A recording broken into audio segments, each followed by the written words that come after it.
Hi everyone, this is Steve Elwell, Chief Investment Officer of Level Financial Advisors, and this is your fourth quarter market review. U.S. stocks had a good quarter overall, but mainly really just driven by big tech companies that did well because just about everything else did not do so well to varying degrees. Specifically, if you look at small value stocks or global real estate, emerging markets, international stocks, the bond market, all of which were essentially negative for the quarter, some by a large degree. But big U.S. stocks, being such a large part of the overall investment markets in the U.S. stock market specifically, carry such a heavy weight. I mean, approximately about 39% of the S&P 500 is the total weight of the top 10. So the 10 largest companies of the 500 largest represent almost 40% of the total. So the weightings have become quite large based on how they've grown. As those companies go, the S&P 500 tends to go. And those companies did well for the quarter, but like I said, just about everything else was either meager returns or negative returns for the quarter. Specifically, the U.S. stock market was up 2.63%. International developed stocks were down 7.43%. Emerging market stocks were down 8.01%, and global real estate down 9.02% for the quarter. A big reversal from how the returns played out in the third quarter. Partially maybe a result of how the election turned out. The bond market also down 3.06% for the quarter, although global bonds were slightly up at 0.74. So what were some of the driving factors of what caused the variation in returns of different asset classes in the fourth quarter? Like I said, the result of the election, I think, had a major impact, at least temporarily, on the returns. We'll see if those returns actually stick. But for the quarter at least, or for November and December at least, like I said, big tech stocks did very well. The U.S. dollar rallied significantly, specifically based on the new upcoming administration's proposed tariff plan. Resulted in the dollar surging, which meant many other currencies like the euro declining. In terms of international stocks and emerging market stocks,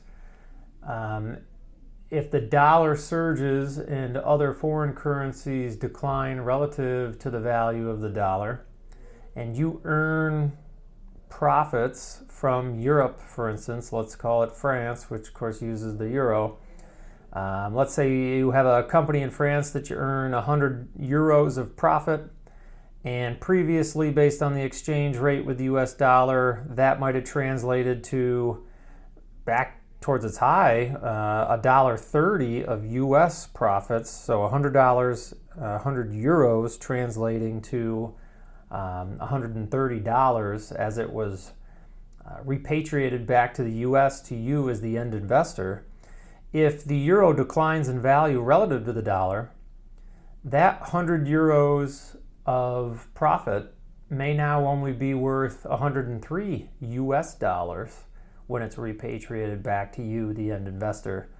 So that's not the sole determinant of how international stocks perform. Of course, how the actual companies themselves do and how the economies overseas perform are all important in terms of how foreign stock markets grow or decline.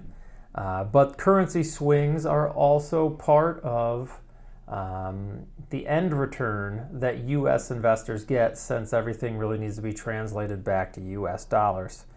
And so, this proposal of a tariff impact and what might actually happen and all the moving parts of that, initially investors have used that, the market has used that as a reason to exit some international stocks and emerging market stocks. But to be fair, international stocks and emerging market stocks were already fairly unloved relative to the U.S. stock market in terms of just about every metric you can look at. And so this kind of seems to be a bit of a more of a continuation of that negative sentiment for international stocks that has taken place over quite a long period of time here, multiple year time frame. In fact, if we pull up this chart from JP Morgan, this kind of emphasizes just how negative investors are on international stocks. Now, just to be clear as I point all this out, there is no guarantee, there is no predictive analysis in the short term that any of these metrics or this information tells us that either this is going to continue or this is going to turn around in the short run. In the long run, actually, we would view some of this information as a guiding indicator, but no guarantee of when things might change. But as we look at this chart from two of these charts from JP Morgan, the one on the left, international price to earnings discount versus US. So this is taking basically all the stocks outside of the US compared to the S&P 500 and looking at the price to earnings ratio, which is one of the most common measures of evaluation of a group of stocks or an individual stock. And essentially this is telling us that the 20-year average for the S&P 500 is about 15.9%, so 15.9 times earnings, and that's what the price on average would be for the S&P 500 over the last 20 years. Current price to earnings, 21.5, so quite a bit more expensive than what the last 20-year average has been.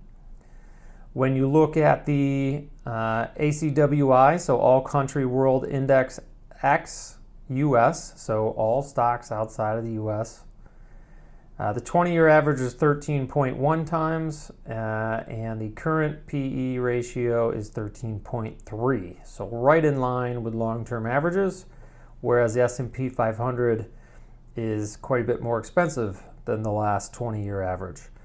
That discount relative to the US, the size of that discount, so what this is kind of telling us is over the last 20 years, there has always been a discount, but it hasn't been an earth-shattering discount.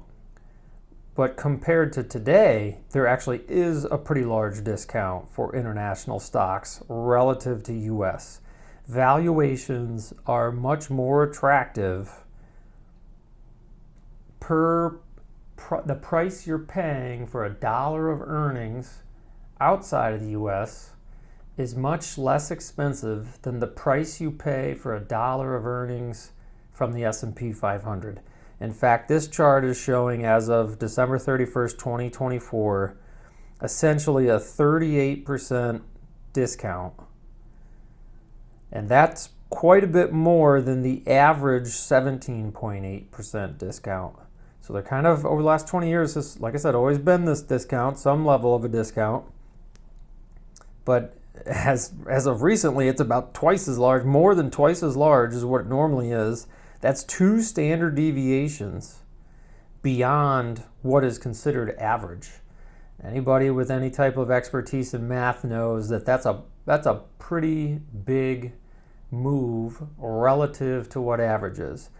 So is this telling me, or am I saying that international stocks are about to have a great run? Not necessarily. Sometimes trends can last longer than you think they can. In fact, I would guess many people would say this trend has already lasted longer than most people think. I mean, if you, again, look at this chart on the left, you're looking at the last time we were at average was 2017. I mean, that's 7 years ago. So if you were someone who were just simply looking at this and saying, well, if international stocks valuations are below the normal discount to the US, below the average discount, you would have started buying international stocks in 2018, 2019, 2020. You would have backed up the truck in 2021 and said, give me every international stock that's out there.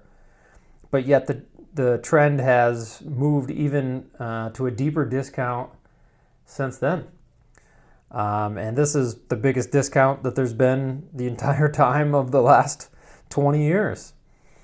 So a lot of interesting information there. If we go to the chart on the right, price to earnings discount by sector, depending on which sector you're looking at, so this goes through all the big sectors ranging from healthcare to consumer discretionary, banks, technology, everything.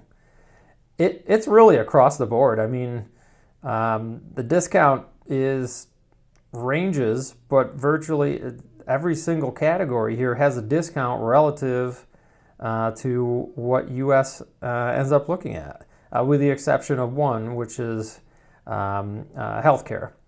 So, healthcare and consumer staples, I guess you could call is even, but just about everything else has a major discount. Financials, a 40% discount relative to U.S. financials. Consumer discretionary, a 50% discount relative to U.S. consumer discretionary. I mean, the numbers are pretty large.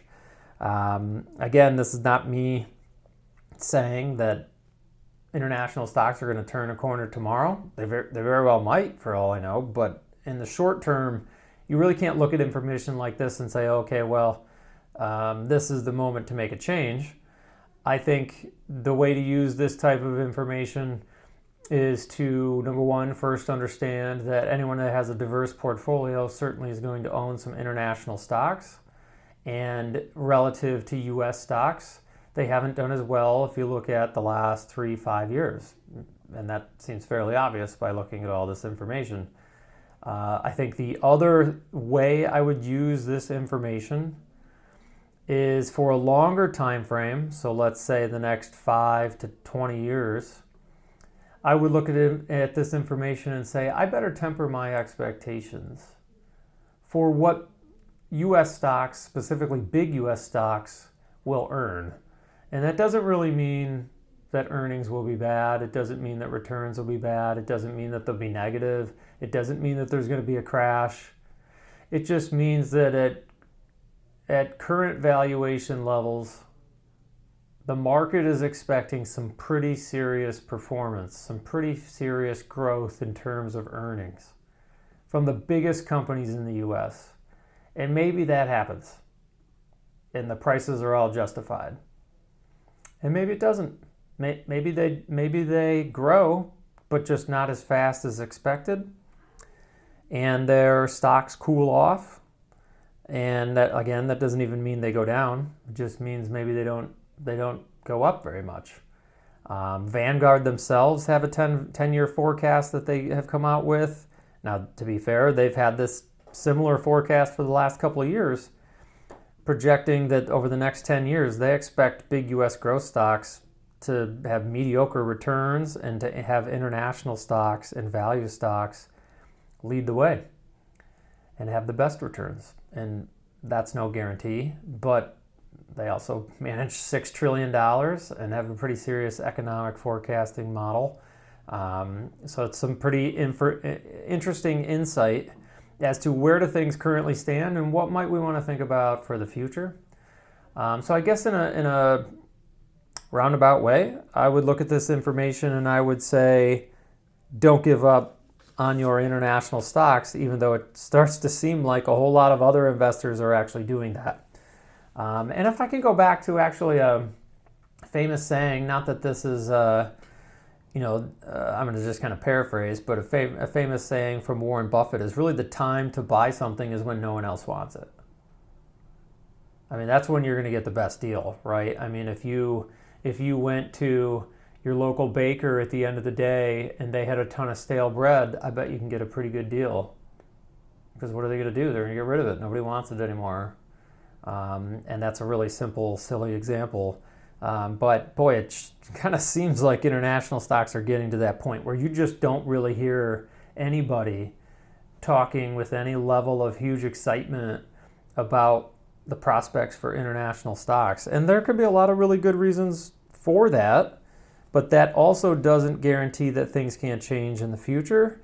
There could be innovations that happen in European economies or Asian economies, developed Asian economies, emerging market economies.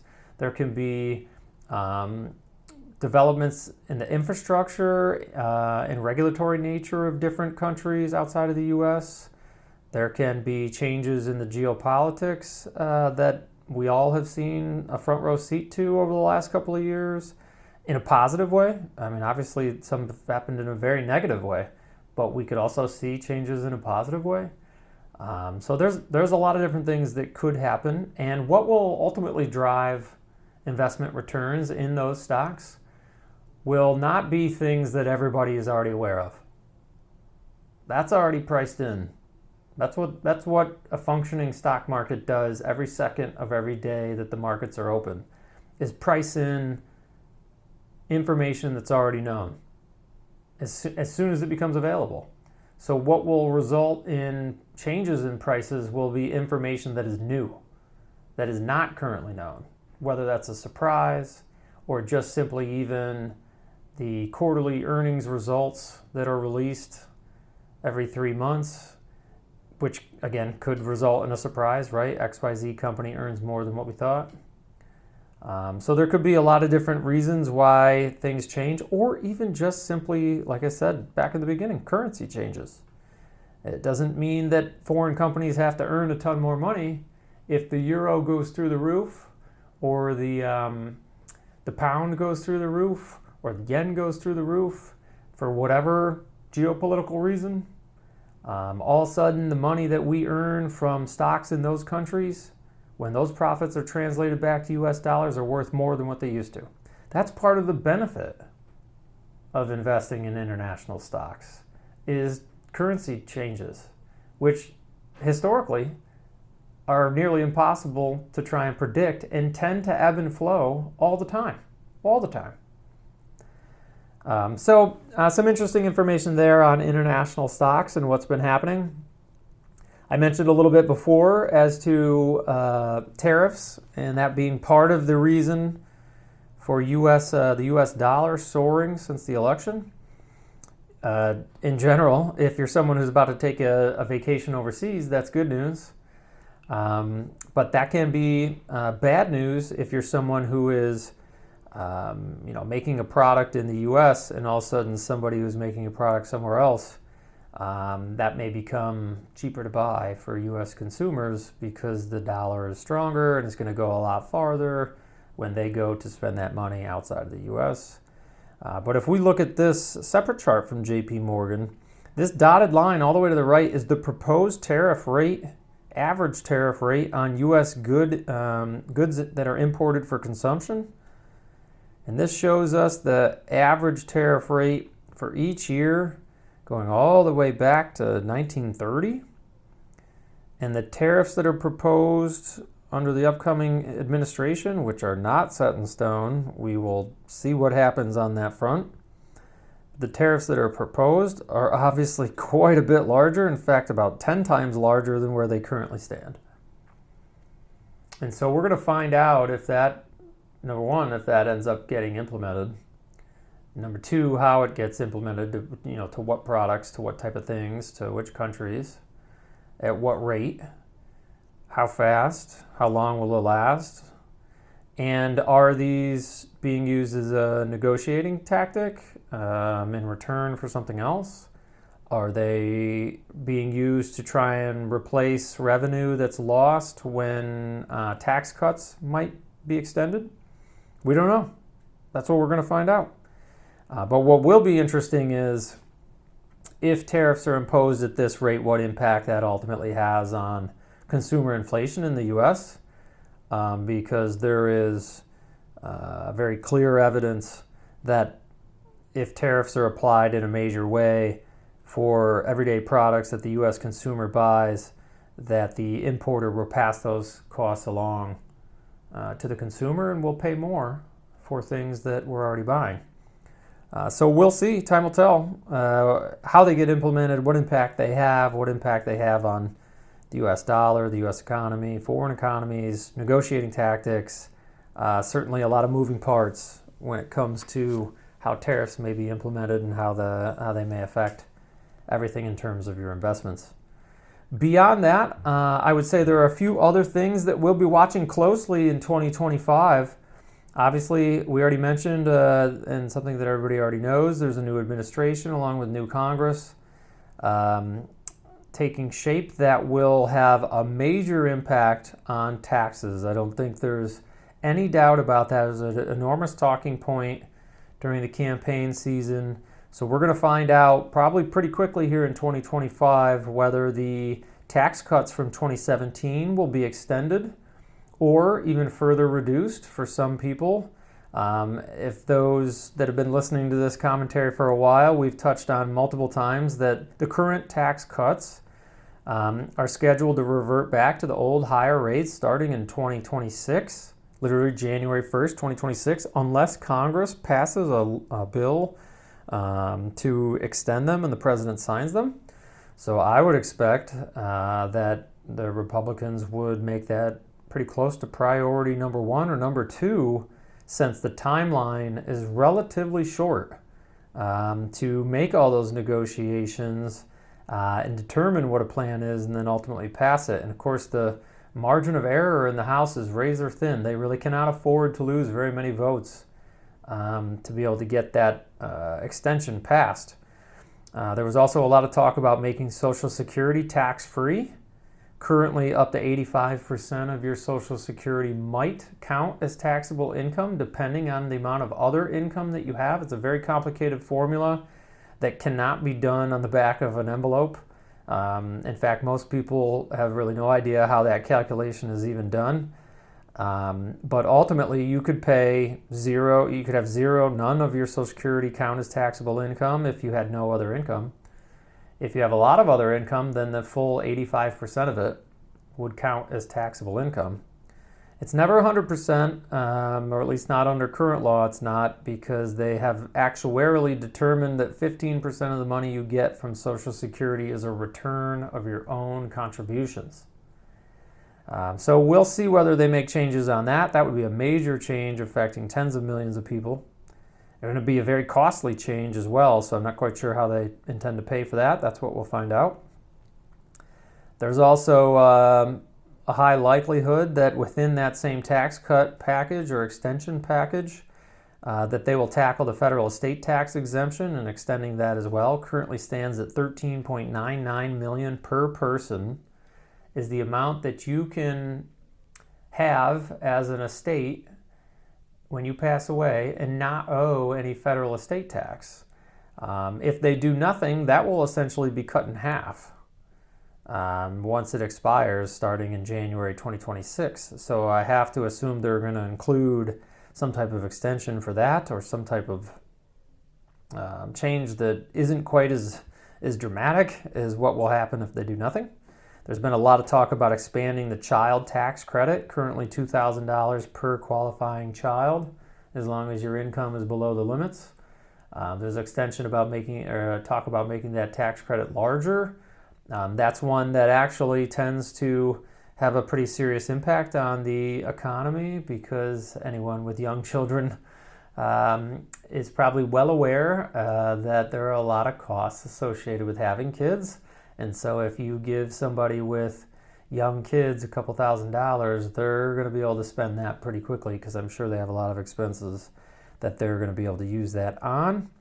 And then actually another thing that here in New York and anyone else in California or New Jersey or Massachusetts is very interested in is several Congress members of the Republican Party from big blue states like California and New York are pushing very hard for either eliminating the state and local tax limits, which are currently stand at $10,000 to itemize $10,000 limit per person, and that's the same number per couple, which obviously seems like a bit of a marriage penalty. If you have two people and they only get a $10,000 exemption and one individual also just gets a $10,000 exemption, usually within the tax code, if you're a married couple, you generally get double whatever the single number is. So we'll see. Do they change that from 10,000 to 20 for married couples, and that kind of equalizes it? Do they eliminate it altogether? Do they change it to some other limit? We don't know. But there is a lot of talk and certainly a lot of negotiations to be done in the future regarding that particular area of the tax code. And so it will be very interesting to see how all of this plays out in 2025, and then ultimately how that ends up impacting the investment markets. Because if people have more money in their pocket, then one would assume there's a pretty good chance that in aggregate they spend more money. But we will find out what ends up happening with all of these interesting tax and financial planning related items. So with that, that's this fourth quarter market review. I'm Steve Elwell, Chief Investment Officer of Level Financial Advisors. And until next quarter, we'll talk to you soon.